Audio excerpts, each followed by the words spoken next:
Pericarditis.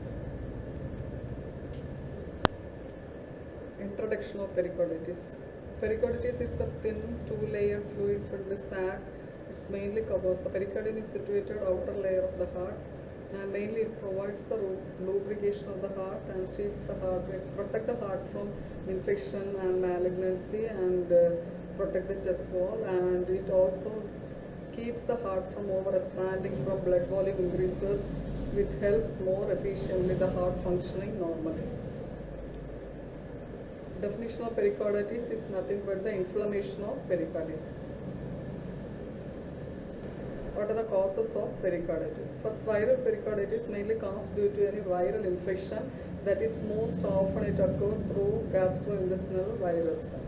And the second one, bacterial pericarditis, is caused by any bacteria, mainly tuberculosis, that is Mycobacterium tuberculin. And fungal pericarditis caused due to any fungal infection.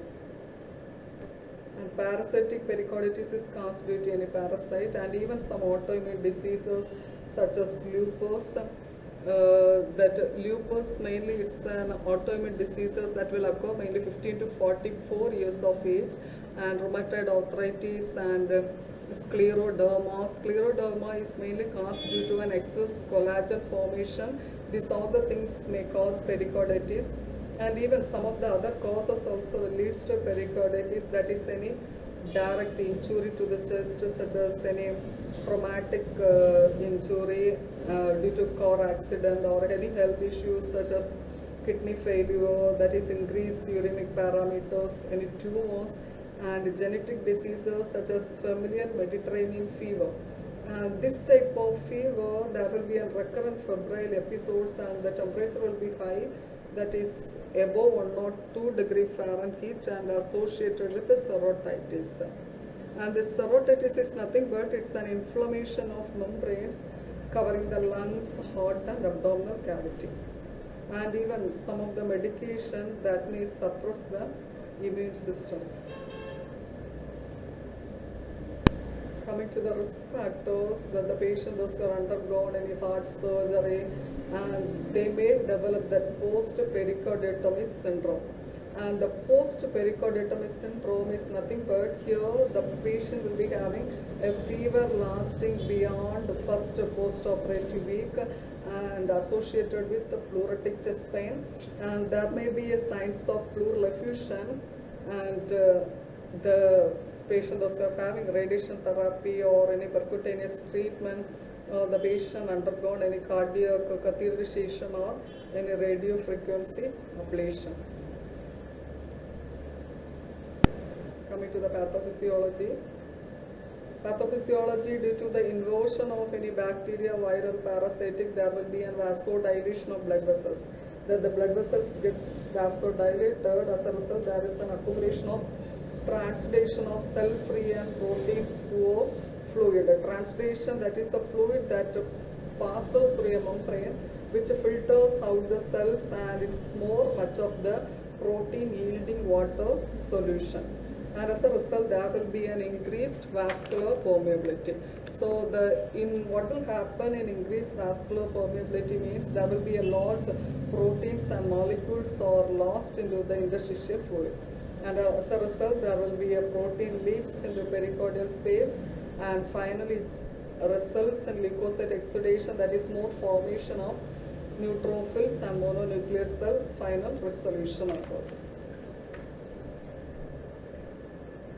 And coming to the clinical manifestation, and the main signs and symptoms of pericarditis, that is chest pain, and the patient will be feeling that is a sharp stabbing pain, and even some people may experience a dull achy pain, and the pain usually starts at the breastbone on the left side of the chest, and it may radiate to left shoulder and neck, and often the pain will be increased at the time of cough, and the patient at the time of lying down or even taking deep breath. And the patient will be feeling better when they are being in a sitting position or in a propped up, that is Fowler's position. And even some of the other signs also will be caused, that is the person may be experiencing an abdominal swelling or even leg swelling, cough, and fatigue or general feeling of weakness or being sick, and there will be always a low grade fever, pounding or racing heartbeat, that is all occasion the person will be feeling of heart palpitation and shortness of breath when lying down. Coming to the diagnostic evaluation, first we will be collecting the history. So we will always start from the present complaints and then move forward to the back. And here the chest pain is the cardinal symptom of pericarditis. That is usually the precordial or retrosternal, refers to the trapezius ridge, and even the pain will be radiated to neck, left shoulder or arm. And the patient will be having the quality of pain, that is a pleuritic pain, sharp, dull aching and burning pain. And the pain will be worsened at the time of inspiration, and the patient will be feeling better at the time of propped up position. And initially the doctor will be listening the chest by auscultating, and here mainly they will hear the pericardial layer rubs, that is abnormal heart sound. There will be distinctive sound, and when we are taking chest x-ray, will show the shape of the heart, indicating there will be, and due to the accumulation of pleural fluid, there will be an enlarged due to excess fluid. And in computer tomography, more detailed image we will be seeing, and so if there is any possible problems such as pulmonary clots or aortic tears may be visualized by having computer tomography.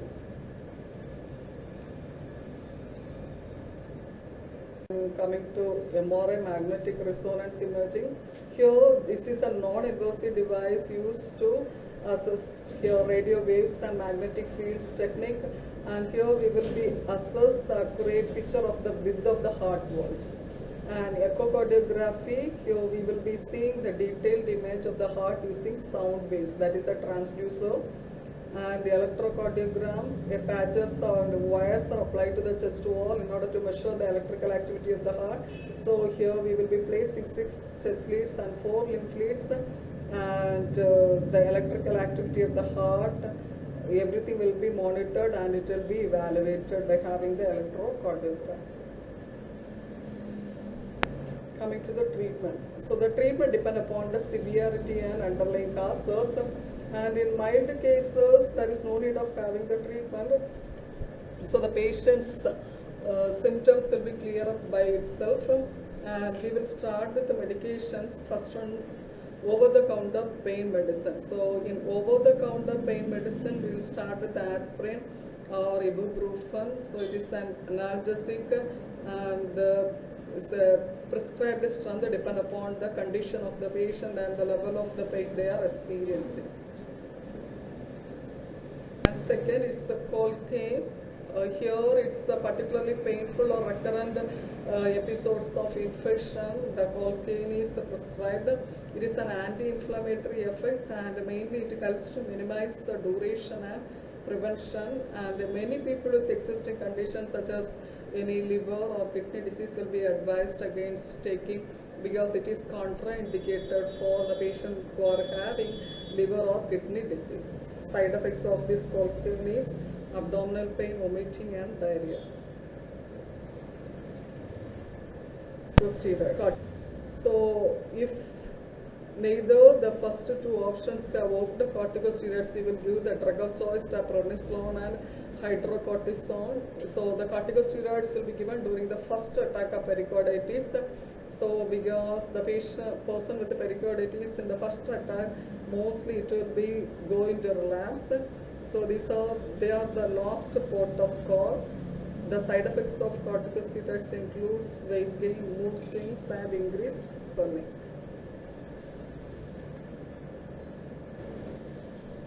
So if in case the medical option it's not occurred, better we will go for surgical option.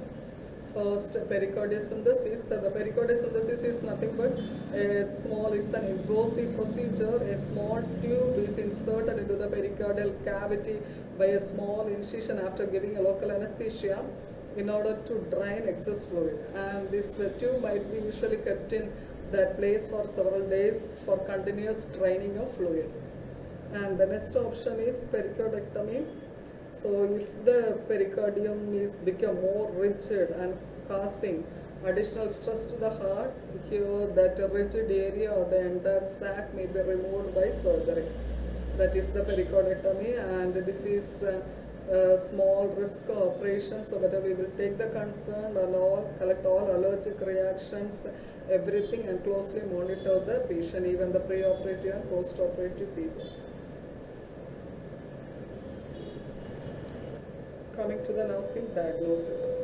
The first one, ineffective breathing pattern related to chest pain, and altered thermoregulation, hypothermia related to infection, and inflammation as evidenced by the temperature, how much it's come down, and altered comfort pain related to inflammation of pericardium, and risk for cardiogenic shock related to decreased cardiac output, ineffective tissue perfusion related to decreased blood flow, anxiety related to therapeutic interventions, and uncertainty of prognosis.